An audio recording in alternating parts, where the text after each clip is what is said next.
Hello বন্ধুরা, আসসালামু আলাইকুম। ইটস মি স্মৃতি লাইফস্টাইল। সবাইকে শুভ সকালের শুভেচ্ছা। এই যে সকালটা শুরু করে দিলাম, ব্যস্তময় সকাল নাস্তা দিয়ে।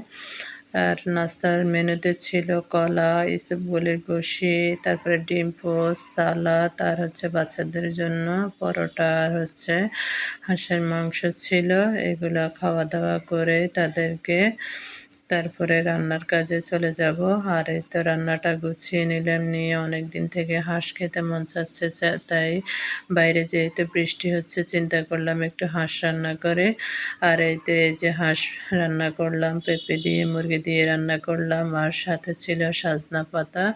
এই সজনা পাতাটা কিন্তু মাছ দিয়ে পেঁয়াজ মরিচ দিয়ে চাটনি বানালাম। এটা কিন্তু খেতে খুবই সুস্বাদু, আমাদের নোয়াখালীর মানুষেরা কিন্তু এভাবে খায়।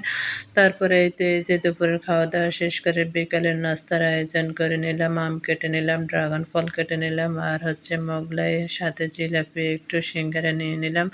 আসলে বাচ্চারা ভাজা পোড়াটা খুবই পছন্দ করে, তাই তাদের জন্য একটু ভাজা পোড়া রাখতে হয়। কি আর করার আছে। সবাই ভালো থাকবেন। খোদা হাফেজ।